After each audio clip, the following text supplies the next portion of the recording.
My name is Lauren Viner. I'm an advisor with the Office of Study Abroad, and this is Natalie with the Vision Office. And our offices are actually housed under two different areas. Study Abroad is under Student Affairs, Vision is under the Office of Campus Ministry. But I think as you're talking, you'll notice that there are some parallels and similar goals and outcomes that students achieve on both types of programs. So we thought it was a really natural fit to present together. So Natalie's going to go first, and I'll follow, and then we have a fair amount of time at the end if you do have any questions. All right, so like she said, my name is Natalie. I'm a senior here at St. Thomas, and I'm one of the student directors for the Vision program here. So Vision stands for Volunteers in Service, internationally or nationally. We've been a part of St. Thomas for more than 30 years. We lead service and cultural immersion trips here. Our trips go over J-term and spring break. The spring break trips are just 1 week long. The J-term trips are longer, about 10 to 21 days, depending on how far away we're going. All 12 of our trips that we lead every year are completely unique. We have a variety of projects, whether that's environmental conservation in the Virgin Islands, to border awareness in Texas, kind of any kind of interest your student might be interested in. We try to reflect that in the trips that we lead every year. Our trips are also between 10 to 12 students. Every trip has 2 student leaders like myself that accompany every trip. And all of our international trips have a faculty advisor from St. Thomas that accompanies the trips and makes sure everything goes smoothly and there's, they're around for any safety concerns that they might have.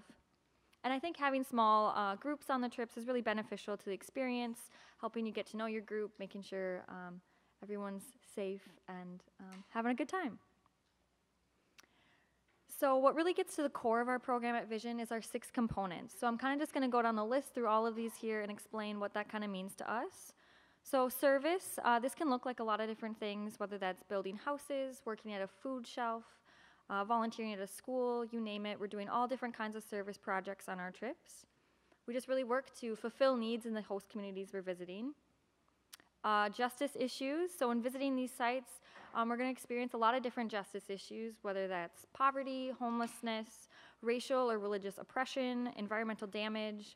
And these are not easy things to face. So we really, we put an emphasis on reflections with our groups and having dialogue about what we're experiencing, how we're feeling about that, what we can do, the questions we may have.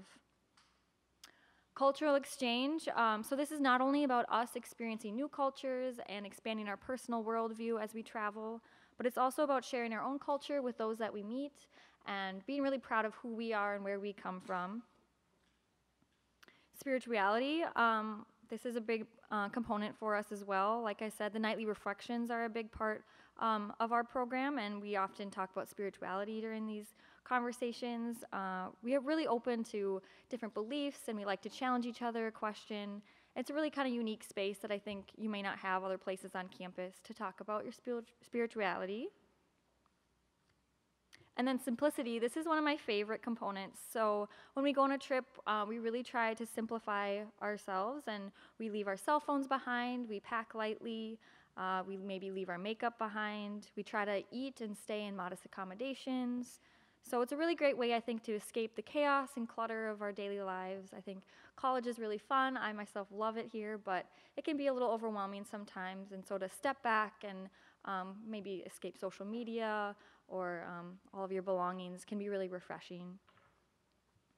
And then lastly, community. So like I said, the small numbers of students on our trip are really great to get to know each other and make friends here on campus. And also we try to work hard building community with the people we're serving and getting to know different communities around the world and what community really means to everybody. So why should you go on a Vision trip? There's lots of reasons. First of all, I think traveling and experiencing new cultures is a great opportunity with our program. It's a great way to meet people on campus, make some new friends, expanding your worldview and developing a global mind. I think this is really important, especially as the world becomes more globalized, that being able to understand different perspectives and see other sides of a story are really important tools to have in a workforce. And so lastly, it looks great on a resume. And I think employers these days are really looking for people who have traveled and have met people not like themselves. So now I'm just going to go through a couple of our sample trips. I'll go through an international one first and then a national trip. So Quito, Ecuador is a trip that we led, I believe 3 years ago. They went to the Working Boys Center in Quito.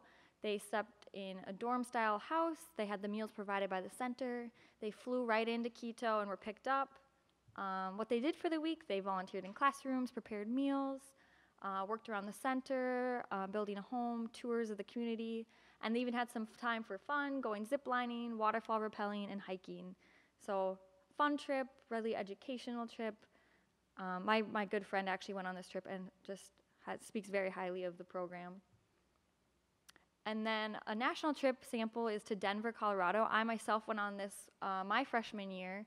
So we went to Denham Urban Ministries in Colorado, and it's an organization helping people overcome poverty. We slept on cots at a local church. We cooked our own meals. We drove a van out to Colorado, which was an interesting experience. I think putting 10 college students in a small van and driving 14 hours. It's a unique experience, and you get to know each other pretty quickly, but really fun as well. You know, make some CDs and you play games. And then what we did for the week, we volunteered at a food bank. We did a day in the life walking tour to see what a homeless person might go through in a day in Colorado.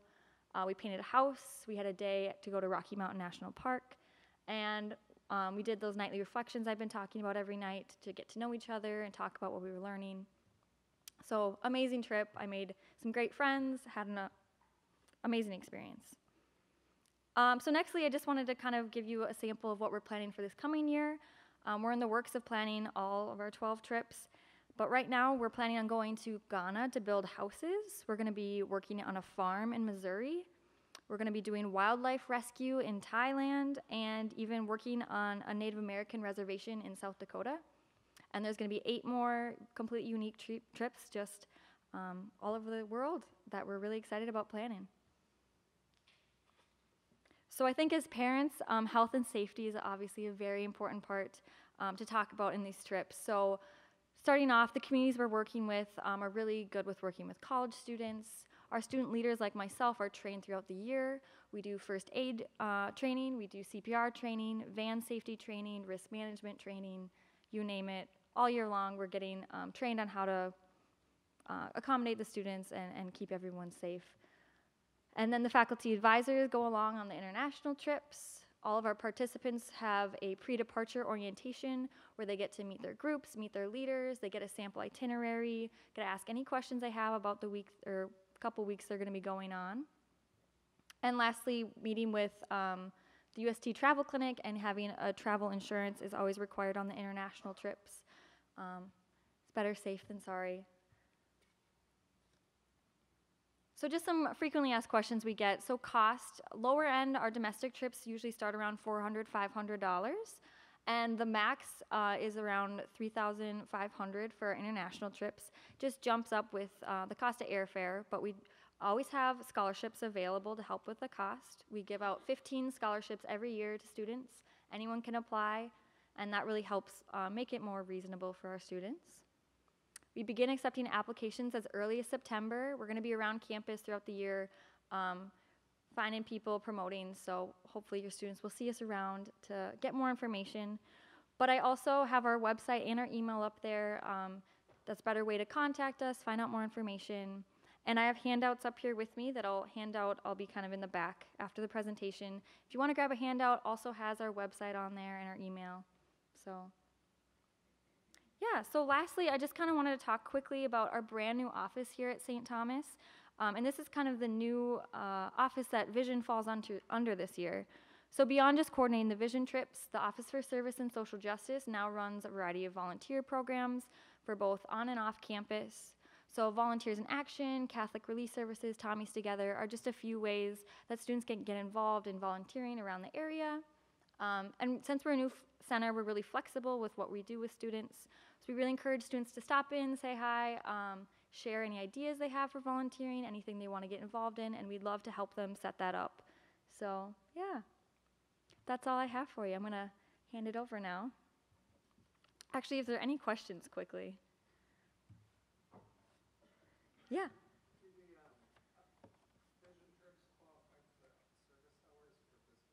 They do, yeah, the business, is it 300? One of the business 200, yeah, the vision trips do qualify for that, so, yeah. Anybody else? Okay, well, thank you. Like I said, I'll be around back if you have more questions or if you want a handout. Yeah.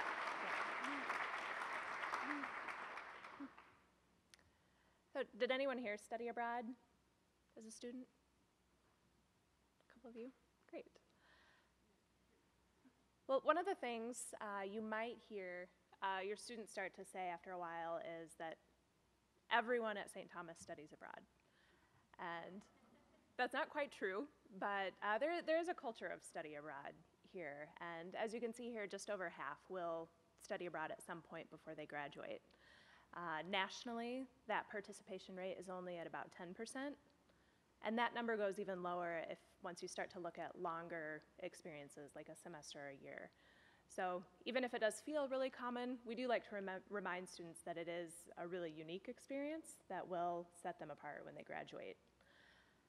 One of the reasons for that really high participation rate is we have worked really hard at finding an opportunity that will be a good fit for every single student.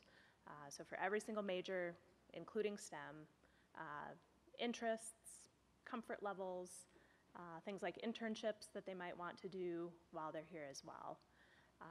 And one of the great things about that high number is there's a lot of student study abroad alumni still here on campus as well. So if your student's interested in studying abroad, or maybe you want them to be more interested in studying abroad, but maybe they're a little nervous or want a little more information, there are a lot of people here for them to talk to, and we have students that work in our office as well. In a recent survey St. Thomas did of all alumni, study abroad was ranked as one of the most impactful experiences that students had during their 4 years here. And I think one of the reasons for that students are still saying that years later, is it is one of those, like any transformative experience, it's one that you think back on for several years, and it informs new experiences that you might have in a different way, or you look back on something you learned while studying abroad and it suddenly clicks in a new way. But there are some more kind of immediate reasons and goals and outcomes of studying abroad, and I want to touch on some of those. And one of those is career. Students are thinking about getting jobs. Everyone wants their student to get a job when they graduate, I'm guessing. And one of the things that we're hearing increasingly from employers, and that I'm sure a lot of you are aware of as well, is that as the world is changing at an ever more rapid pace, employers are increasingly valuing some skills like creativity, a desire to learn, a willingness to embrace ambiguity, to be flexible and adaptable. And obviously there are a lot of ways to gain those skills, but they do really get at kind of the heart and core of what study abroad is all about. The opportunity to go into a new place and work with people that are really different from you, to adapt to a new environment. That intercultural piece is so huge. One of my friends, who's an engineer, goes to China a lot for work. And one of the things that really surprised him initially is how much, even in a more scientific, hard skills type field like that, how much culture impacted how their work there went, how communication flowed, how the projects happened.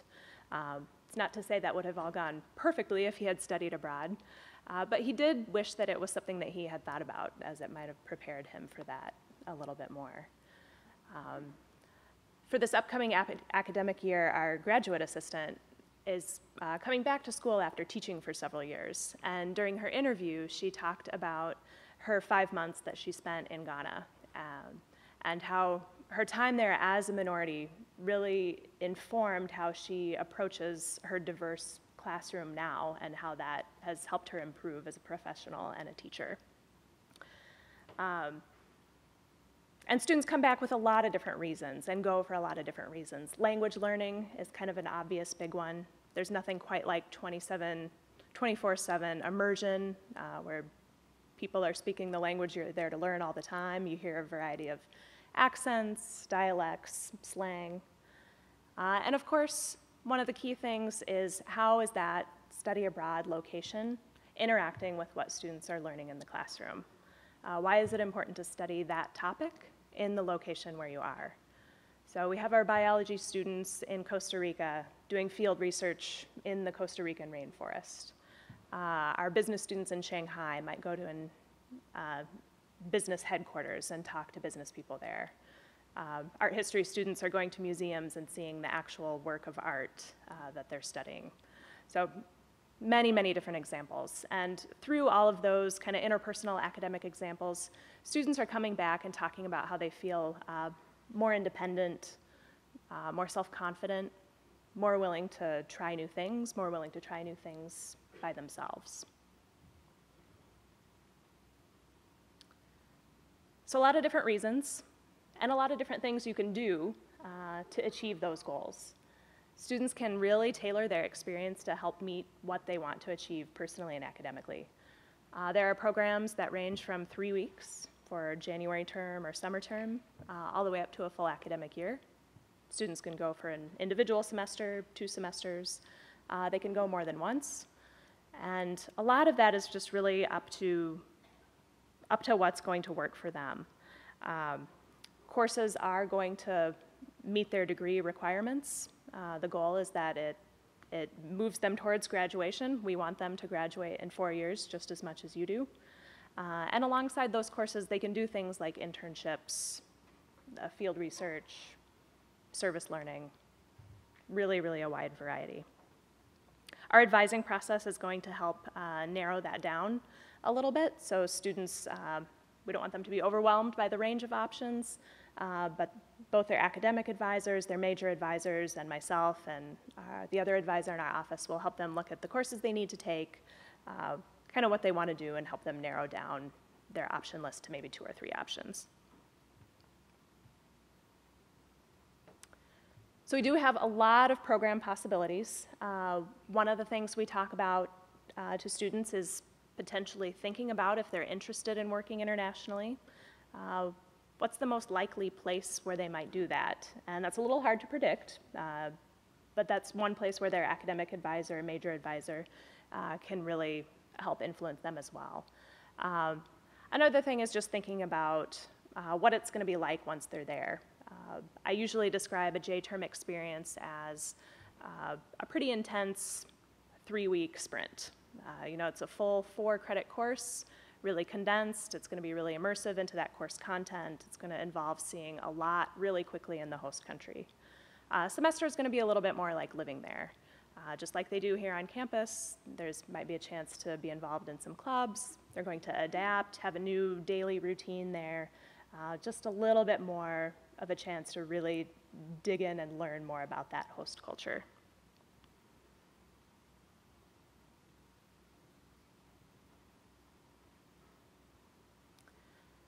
So there are a couple different types of programs that St. Thomas offers.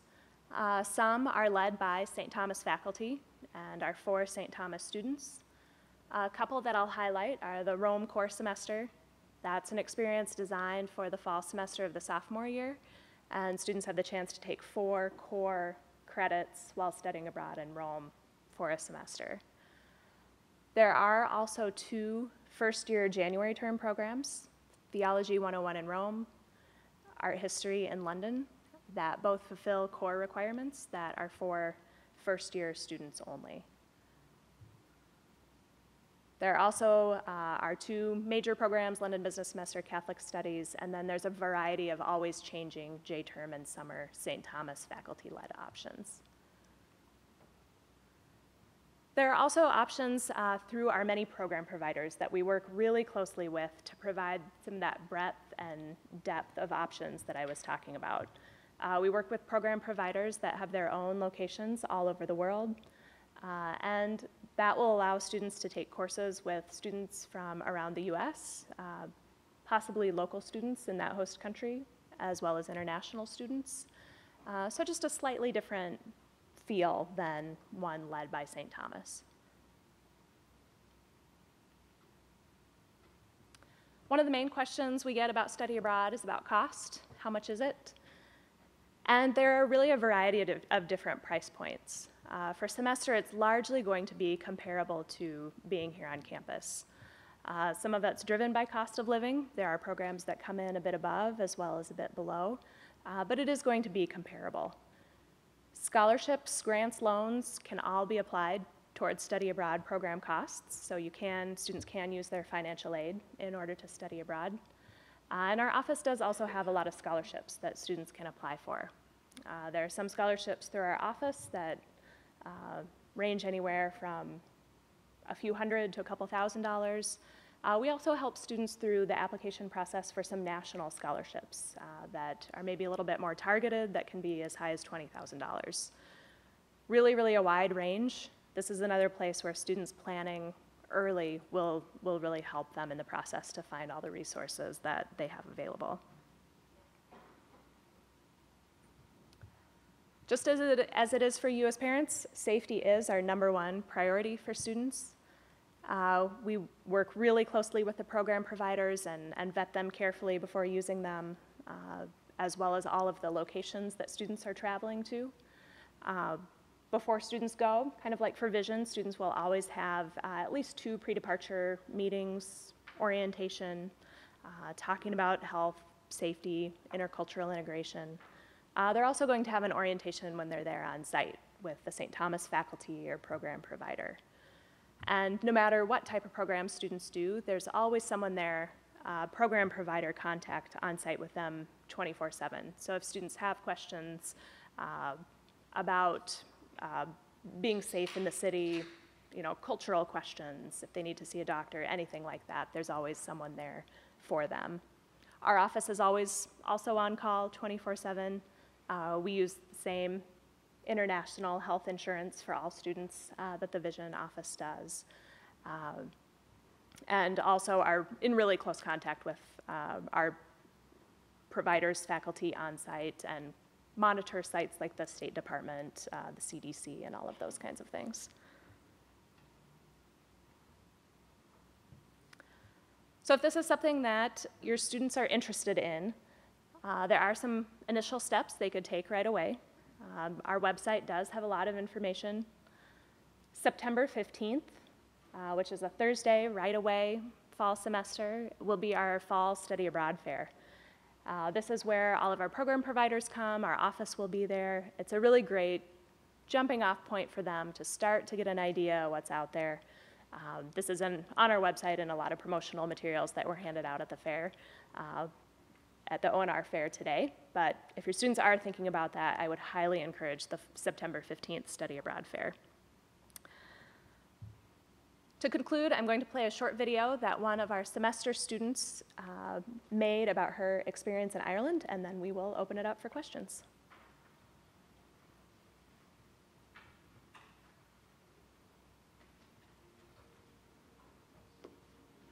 Similar to many mornings in the beautiful country of Ireland, we started off the day with a little adventure, some moisture, and sleepy-eyed. Today we are headed to the beautiful island of Inishmore, the largest of the Aran Islands, located about 45 minutes off the coast of Galway. After a long and grueling ferry ride, we had arrived and had the choice to either go on a bus tour or rent bikes to explore the island. We decided to embrace our spontaneity and hopped on our bikes, and away we went. We started off strong, riding around the island and taking in all the views, until we realized that the road was so hilly that we had to stop every few minutes to catch our breaths and walk our bikes up the hill. Luckily, the good company and amazing topography made up for the burning legs and exhaustion. After many complaints and watching each other hilariously struggle to bike through what felt like a mini hurricane, we made it to the top of the Fort Dunangus, just as the sun came out from the clouds. In typical Ireland fashion, that didn't last long. The rain and wind came back in ferocious waves, even stronger than before, almost blowing us off the cliffs. You'd think we were used to it at this point, but we huddled together in an attempt to shelter ourselves from the small flakes of hail that was now pelting our faces. Mother Nature was definitely not on our side today. Despite the circumstances, we couldn't help but laugh and enjoy the moment of being in one of the most beautiful places in the world with some of your best friends. The weather subsided and all was calm as we headed back to our not-so-trusty form of transportation. As we walked back, I couldn't help but think of how blessed I am for having the day to not only learn more about my Irish heritage, but to explore and wander aimlessly without a care in the world. Despite the wind, rain, and hail, it was one of my most favorite days abroad. There were definitely times we wanted to throw in the towel and head back to the boat. But I wouldn't have changed any part of it, because I was with my best friends in the country I love.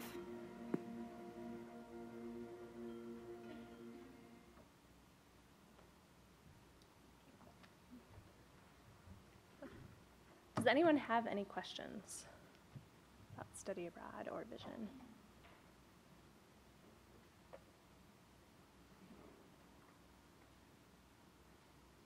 If not, we'll stick around if you want to come up and ask either of us anything. We'll be here. Otherwise, thank you and enjoy the rest of your day.